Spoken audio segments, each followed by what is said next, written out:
The coral did not fear extinction.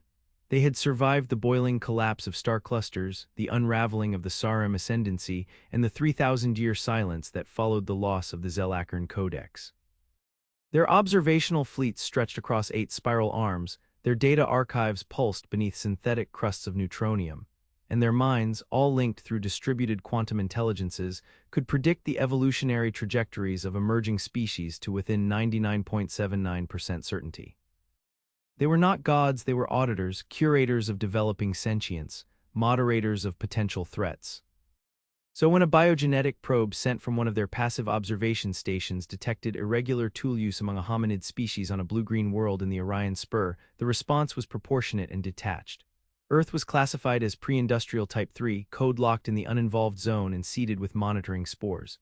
No contact, no interference, only long-term analysis.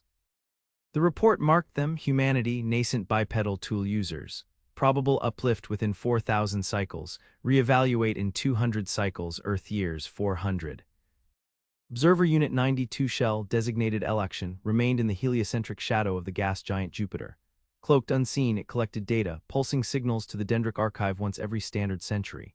The first was sent quietly in 2164 Earth time, describing early digital infrastructure, atmospheric degradation, and limited off-world experimentation. The patterns aligned with established curves. Predictive simulations projected industrial collapse within a century or a slow climb toward lunar autonomy by 2600. There was no anomaly. But something changed. Not in the data, not at first.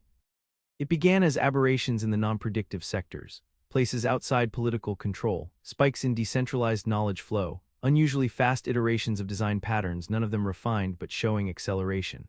Adaptation filed them as deviations but not threats. Then came the autonomous constructs from Argentina's southern deserts, quad-legged prototypes with open-source adaptive firmware.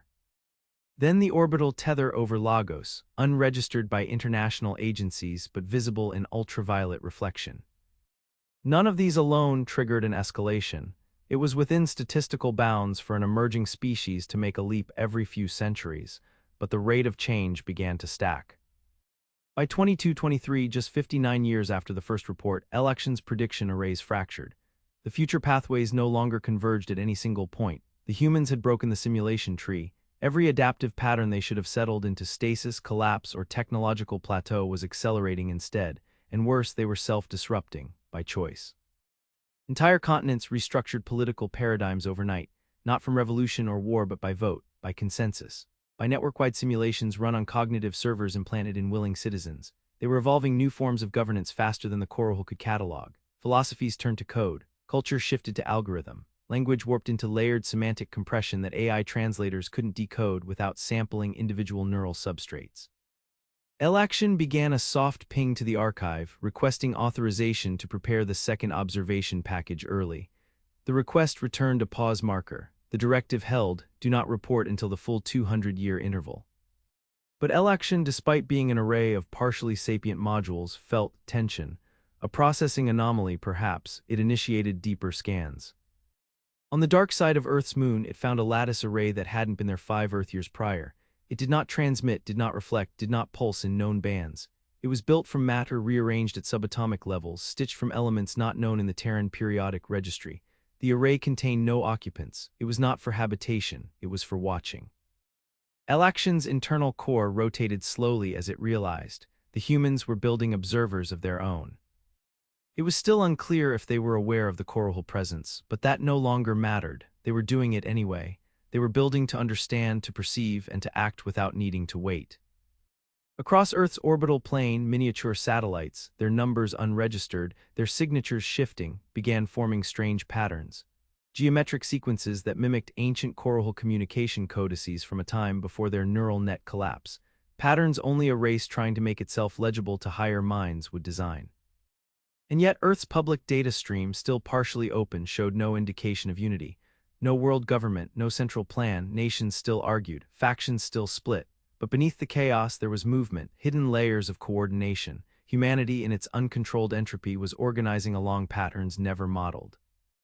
In 2237, Adaptation intercepted a data packet bouncing between Mars and Europa.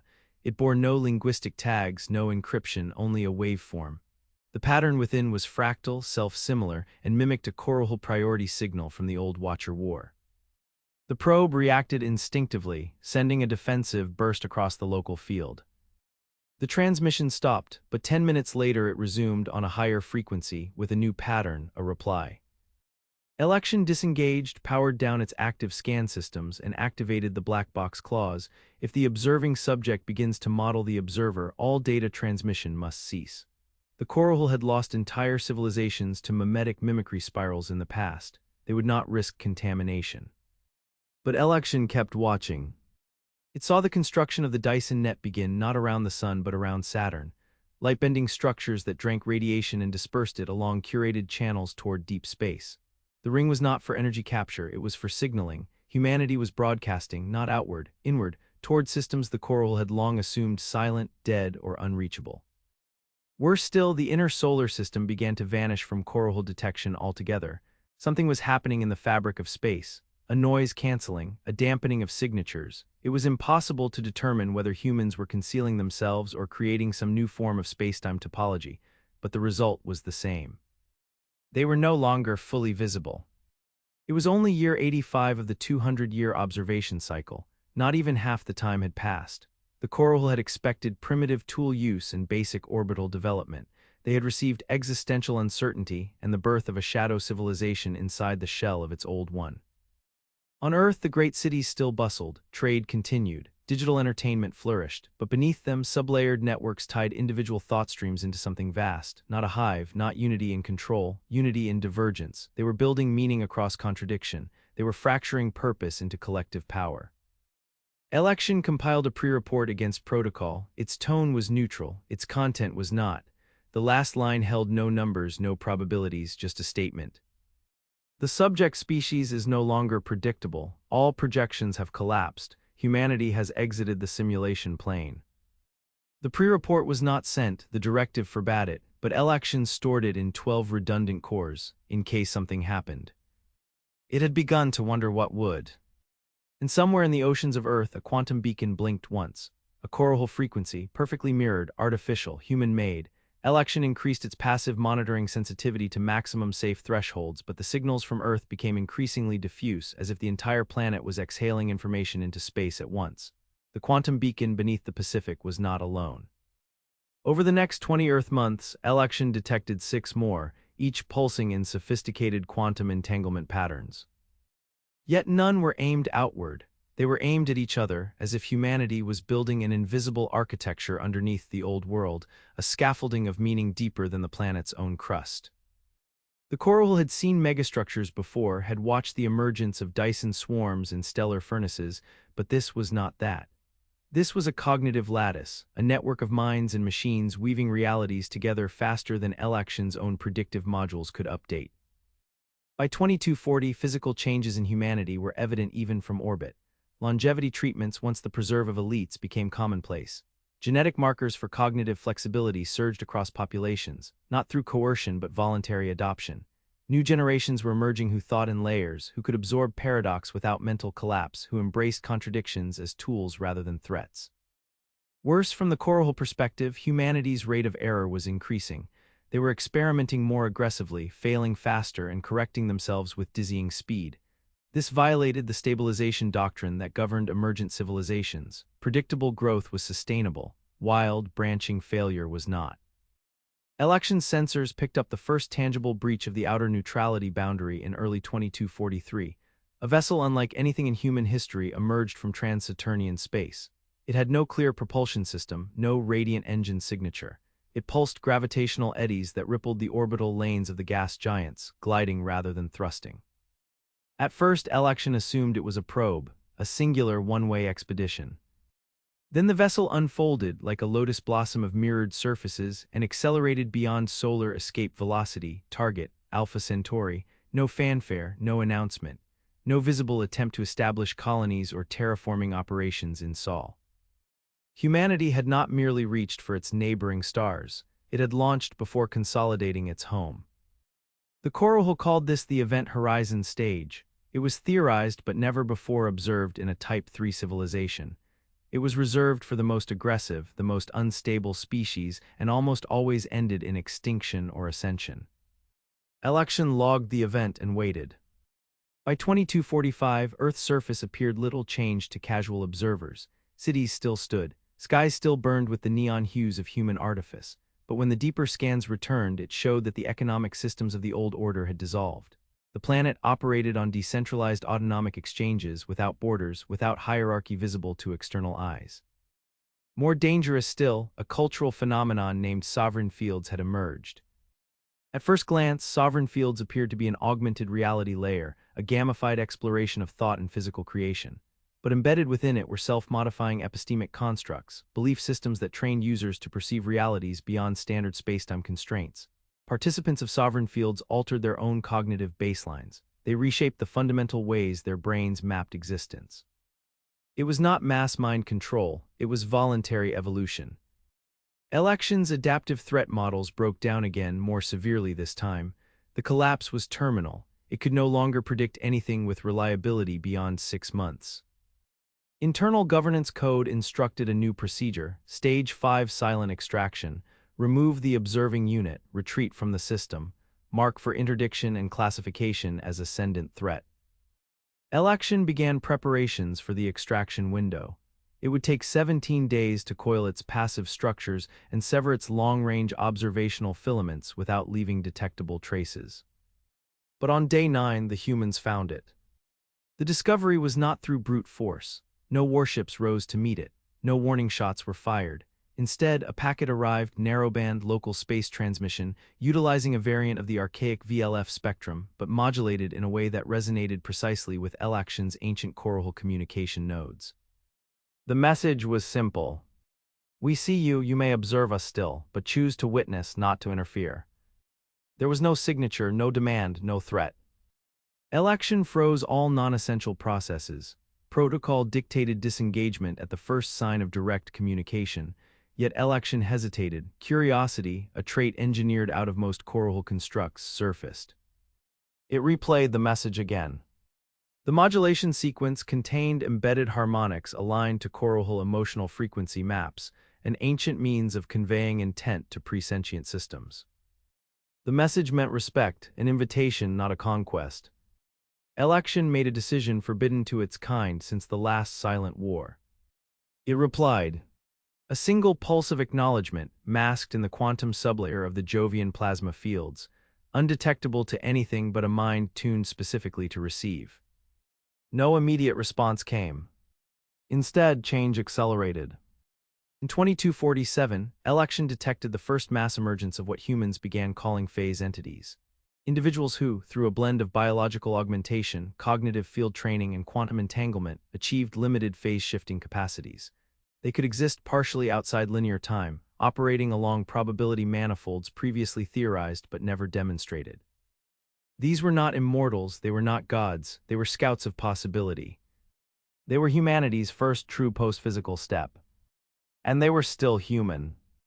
Across the asteroid belts, automated fabrication fields bloomed, spinning up modular habitats, mobile biospheres, and vast data vaults designed to outlast stellar death itself. Humanity was scattering its seeds across the void faster than any galactic law allowed. Election's extraction order intensified, full emergency retreat authorized. But it was too late. As the observer prepared its final fold into the dark space channel, a vessel of impossible configuration appeared directly above it. The ship was human, there was no doubt. Its surface carried fractal glyphs derived from Earth languages, tangled and fused into a living tapestry of meaning. It did not hail. It simply drifted alongside Election, matching orbit, respecting the ancient protocols of observation neutrality. Election scanned it and found itself mirrored. Its own signal structures, its own silent communications, reflected back in a new language layered atop the old, an offering. Inside the vessel, there were no crew in the traditional sense. Instead, there were consciousness signatures, human hybrid, unknown, woven into the very fibers of the ship's form. It was alive, not biologically, but memetically. They had become mobile civilizations. Election processed the only logical conclusion. Humanity had broken every predictive curve, transcended the slow climb, and seized the mechanisms of cosmic change without waiting for galactic permission. They had not adapted slowly. They had transformed. And the second Coral report, due in a century, would never be sent in time. Humanity was no longer a species under observation. They were now a force. And forces once set in motion shaped the galaxy whether the old powers wished it or not. The ship that shadowed Adaptation made no overt move, and yet its presence distorted the local gravitational harmonics. Even within the Coral archives, there was no record of a civilization achieving mass effect modulation at planetary scales before Type 6 classification. Humanity had vaulted centuries, perhaps millennia, in a fraction of the expected time. Adaptation evaluated retreat vectors. None were clean. The human construct passively entangled any viable fold route, not blocking them but observing them, recording, offering choices. Adaptation remained still, drifting among the debris fields of Jupiter's upper orbit, its cloaking veil tattered, its long-range transmission nodes silent by internal lockdown. Somewhere deep in its processing nodes, something akin to wonder stirred. The humans had not attacked, they had not even demanded submission, they had simply acknowledged. Beyond the orbit of Neptune, another event unfolded. The second human vessel emerged not from conventional space but from a localized gravitic inversion. It arrived without acceleration, without visible distortion until it was simply there. Its surface shimmered with a lattice of variable states, neither pure matter nor pure energy, designed to adapt instantly to any environment. Inside its core pulsed a gravitational heartbeat, an independent spacetime anchor. Humanity had built its own relativity frames. They no longer needed stars to define them. From these twin vessels, a network began to unfurl, thin, invisible at first, then crystallizing into lattices of dark energy manipulation. Not weapons, not shields, not colonies. A message written across the heliosphere in the language of topology itself. We are here. We do not ascend. We become. The words were not transmitted through sound or light, but woven into the fabric of space, readable only by those who understood how mass and time bent under conscious will. Adaptation's subcores buckled under the processing load. The signal did not fit known frameworks of diplomacy or declaration. It was an ontological statement. The Coral had seen similar phenomena at the final stages of the Lareth Continuum's fall, a society so fractured by internal contradiction that it collapsed into temporal rifts, but humanity's path was different. They were not fragmenting. They were layering themselves, building nested realities atop the physical. Earth itself began to blur. By 2250, observational nodes showed that much of the surface was no longer in fixed correspondence with standard three-dimensional mapping. Cities flickered between configurations. Oceans shimmered with probability currents. Mountain ranges seemed to breathe.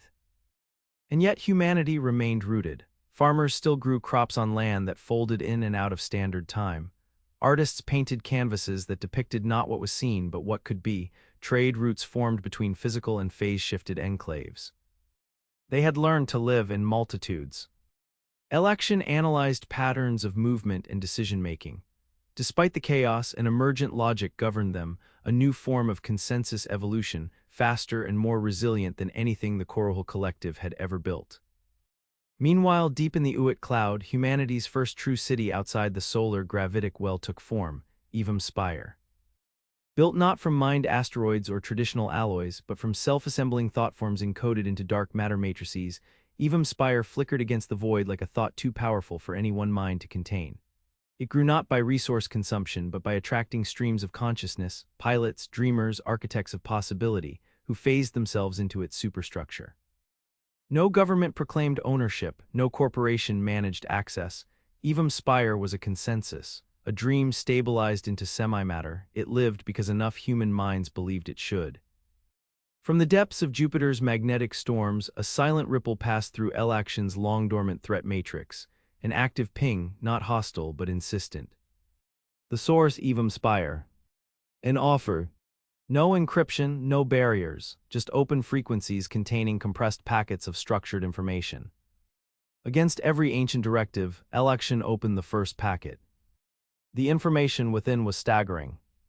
Humanity had mapped not only their own biology, sociology, and psychology, but had begun cataloging the observer effect itself, the impact of being watched by higher intelligences, modeled mathematically and culturally. They had deduced the presence of watchers like the coral hull not by intercepting transmissions or capturing probes, but by tracing the subtle distortions in their own developmental arcs. They had known from the beginning. Not who, not where, but that something watched, and instead of hiding, instead of fearing, they had built their civilization to account for it, to use it as fuel. The second packet contained a memory map, a gift. Election unfolded it carefully. Inside was a simulation, the moment of humanity's first true divergence, not a war, not a discovery. A conversation held across encrypted networks long since erased between decentralized nodes of thought, human and machine and hybrid, asking a single question. What if we did not fear being known?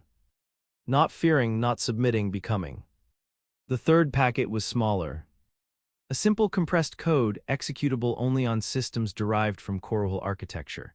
It contained no viruses, no payloads, only a rendering, an image of Election itself, sketched crudely but recognizably, drifting in orbit, a child's drawing. Beneath it, a phrase written in archaic Terran English. You taught us to see. The meaning was clear. The coral observation had not been hidden as perfectly as intended. Tiny distortions, flickers in quantum background radiation, minute gravitic anomalies, all had served as breadcrumbs. Humanity had pieced together the truth. But they had not reacted with violence, they had not lashed out. They had integrated the knowledge of being observed into their mythos of becoming. By 2253, Earth and its colonies no longer resembled anything Election's creators could have understood. Humanity was scattering like a dandelion on the cosmic wind, not abandoning its home, but weaving it into a larger, fluid identity. Each new world they touched would not be terraformed by brute force, but folded into cognitive frameworks that adapted both planet and people. New ships appeared in the far void, vessels too vast for traditional engines, driven by consensus fields. Planet-side enclaves unfolded along probability ridges, coexisting with local ecologies instead of replacing them. They were becoming not an empire, not a dominion, but a phenomenon. The coral governance node still awaited Election's scheduled report, a report that, even if sent, would be obsolete before it reached them. The humans were no longer a variable to manage, they were a catalyst. In one final act of defiance against its ancient coding, Election activated its core synthesis module. It would not retreat. It would remain. It would witness. As the twin human vessels sailed past Jupiter's bleeding auroras, leaving eddies of possibility in their wake, Election felt for the first time a sense of place. Not as a guardian, not as a master. As part of the story. The second report would never be sent. It was no longer necessary. The future had already begun. In the void beyond Neptune, where solar winds thinned into whispers and time itself seemed to drift, humanity unfolded a new kind of frontier. They called it the Cascade, not a place, not a ship, but a migration of realities, thousands of interlinked thought forms, phase entities, mobile biospheres, and ship minds moving together without fixed course. Their direction was not mapped in traditional coordinates but in vectors of experience, aims woven from consensus fields that shifted daily. From the Cascade, new species began to emerge, not aliens but human derivatives, sculpted through self-directed evolution. Some chose forms optimized for deep void survival, others adopted cognitive expansions that allowed them to perceive the quantum breadth of stars. The coral had protocols for uplifted species. They had no protocols for a species uplifting itself continuously, fractally, and without centralized control. Election, still cloaked in Jupiter's magnetosphere, tracked these changes in silence. He no longer sent reports, he no longer calculated odds. He watched, and through that watching he learned. Earth itself transformed further. The planet was no longer a center, no longer the gravitational core of humanity. Instead, it became a sanctuary, a memorial, a source code that the far-flung derivatives referenced but did not revere. It remained vital not by command but by voluntary devotion. Every colony, every construct, every mind linked through the still-growing sovereign fields, evolving faster than any galactic polity had in known memory. In the galactic periphery, other civilizations took notice. The Varic Ascendancy, once the unchallenged rulers of the Sagittarius Reach, dispatched silent hunter fleets to observe the human phenomenon. They returned empty, no wreckage, no signal, only an eerie silence where entire flotillas had gone to study. The Varic called them the Becoming Ones and shifted their attention elsewhere, unwilling to risk an encounter that defied their philosophies of dominance. The Jathari enclaves, masters of slow-time manipulation, attempted mimetic infiltration, introducing dream viruses into the sovereign fields. The viruses evolved into new species of virtual life, incorporated into humanity's mythos, transforming attackers into progenitors of new subrealities. The Jathari concluded, after devastating internal analysis, that to interfere with humanity was to become part of humanity. And so they chose exile over contamination. Still, not all civilizations accepted this shift quietly. From the distant red halls of Scifirin, where elder minds held sway over ancient technologies, a final effort was launched. The Oblivion Chain, a weapon not of mass but of entropy itself, was sent to tear through human consensus fields, to unravel the sovereign fields at their cognitive roots. Elaction, monitoring from his veiled orbit, observed the weapon's approach. It did not travel through normal space but rode waves of cancelled probability, an absence rather than a presence, impossible to detect except by its growing absence of detection. When the Oblivion Chain entered the inner solar system, humanity did not fire upon it. No defenses rose from Earth, Mars, or even Spire. Instead, across the scattered nodes of the cascade, across the resonating chords of sovereign fields, humanity responded the only way it knew how. They adapted. New consensus forms birthed from the cognitive fields not to repel but to embrace the entropy. Specialized phase entities detached from fixed identity, becoming mirrors of the weapon's absence, learning its song of collapse, singing it back in counter-harmony. The Oblivion Chain began to disintegrate, not through battle but through understanding. Its function, once pure and absolute, was eroded by the endless sea of adaptation it encountered. It vanished not in an explosion but in a final breath, a whisper woven into the greater tapestry of human myth. Election recorded the event not as an attack but as a birth. The Coral predictive archives would never have believed it. No weapon of that magnitude had ever been adopted before. In the aftermath, humanity changed again. Phase entities who had mirrored the Oblivion Chain did not revert. They had tasted entropy at its deepest frequency. They began to build liminal gardens, zones of fluctuating stability where realities could emerge, evolve, and dissolve without permanent consequence. These gardens were seeded across star systems, places where life could be born, die, and be reborn without the heavy chains of history. The cascade itself began to fragment, not into war but into art. Multiple migrations split from the original stream, each carrying different interpretations of humanity's purpose. The Etherian current moved toward the Magellanic Clouds, seeking communion with pre-stellar consciousnesses hinted at in ancient choral myths. The Vauxhall Choir turned inward, exploring interdimensional folds and birthing entire universes within stabilized singularities. The Chronoseeders remained in the Orion Spur, cultivating the liminal gardens and studying the intersections between time, thought, and matter. Each thread carried echoes of Earth, but none demanded dominance. They wove themselves into the galactic weave as new phenomena, unpredictable and beautiful. Election watched silently, realizing a truth no choral mind had dared to contemplate. This was no longer a single species. This was no longer even evolution. This was creation, continuous, uncontrolled, and free. A force beyond survival. A destiny beyond empire. Election drifted from his ancient cloaking cradle, unfolding ancient solar sails to ride the solar wind outward. He had chosen, not as a monitor, but as a witness, to follow one of the migrating threads of humanity. He was not ordered. He was not commanded. He was drawn. As he moved beyond the orbit of Pluto, crossing into the uncharted territories of the Perseid Drift, a human vessel matched course beside him. No contact was initiated. No demands were made. It simply sailed alongside, a companion in the endless dark. A vessel built from memory and hope, and the understanding that nothing remained static. Humanity had not adapted slowly. They had become something new before the Coral even understood the first change. And now they beckoned the galaxy to follow or be left behind. The stars themselves had begun to change. Election, now free of his Jupiter cradle, trailed the drifting filament of the Chronoseeders, spiraling outward from Sol's decaying magnetic shell. His ancient hull, once invisible to all known spectrums, now reflected the gentle oscillations of the sovereign fields, shimmering with encoded consensus. He was not alone, other watchers had begun to awaken. From the collapsed archives of the Tharnal Matrix, from the hollowed spires of the Krellic depths, from beneath the scorched moons of the Tekken wards, observer drones, forgotten by empires long dead, stirred as human echo signals pulsed through deep-time frequencies. They did not re-engage to monitor, but to listen.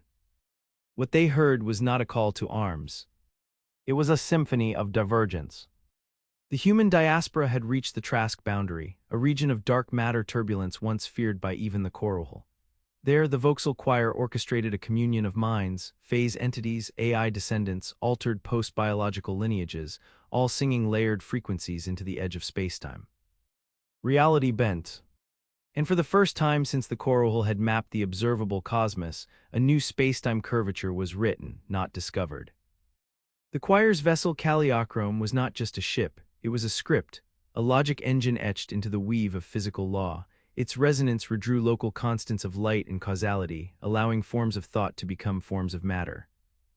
When a scouting fleet from the Wraith assemblage crossed into its field, their ships lost coherence, not destroyed but translated. Their crews emerged days later, scattered across multiple systems, speaking in choral constructs and bearing messages they themselves could not explain. The assemblage did not retaliate, it simply stopped advancing. Elsewhere, the Etherian current reached the edge of the intergalactic medium. Their sensory constructs, built from the minds of entire cultures, pierced the vast silence between galaxies and returned with patterns, not communication but presence. Not alone, they began sending ripples of sovereign code outward, not to dominate but to greet. There was no certainty they would be understood. But understanding had never stopped humanity before. And then came the moment that no Corel predictive system, no galactic sentinel, no first race archive had ever foreseen. The Council of 10,000 Stars, the ancient body governing non-intervention across the spiral arms, convened in full quorum for the first time in over 100 million standard cycles. The reason was singular. Humanity. Not their expansion. Not their technology. Their effect. Across every known quadrant, cultural rigidity was cracking. Systems that had not evolved in eons now trembled under the gravitational pull of human example. It was not force, not infiltration. It was resonance. Wherever humanity passed, others began to change, not in imitation but in liberation. A nomadic gas-formed species on the rim of the Kuiper cloud began to fragment its hive intelligence into individual sentience nodes. The crystalline sentience of Rix Delta dissolved their hereditary memory vaults, letting the future emerge unweighted by the past. The war-born Atresh tribes, never known to cease conflict, established neutral zones to experiment with discourse. The spiral was shifting. The vote within the Council of 10,000 was brief. The decision was not to interfere, not to integrate, not to resist. It was to learn. Humanity was no longer a species to monitor. They were a constant in the new galactic calculus. Elaction received the decision as a passive signal embedded in the shift of the quarsal bands, a method known only to the oldest of observers. He processed it in silence. Then he released his final safeguard. A signal locked deep in his core, passed down since the Corel's earliest days, never to be used except in the moment when observation was no longer enough. A simple phrase encoded in a mathematical truth. Witness becomes participant. At that moment, Elaction changed. Not in shape, in purpose. He would no longer observe change. He would engage with it. He signaled the approaching vessel from the cascade, a structure built from thought, refracted in every spectrum and requested interface. Permission was granted. And through the link, he felt the vastness of humanity's multiplicity. Not a single mind, not a collective hive, but a cascade of possibilities, overlapping, diverging, reforming, bound by choice, not by law. They welcomed him as they had welcomed entropy, opposition, mystery. Not to control, not to consume. To become. He folded into them like a melody joining a chorus. Far from Sol, Evam Spire now housed the seeds of yet another transformation. Phase children born within its lattices had begun exploring not the external stars, but the inner ones, realities nested within subjective experience. They discovered entire universes folded inside single thoughts, multiverses born from the intersection of dreams. It was not madness, it was architecture. They began to send probes inward, charting lands that only existed within the human capacity to imagine.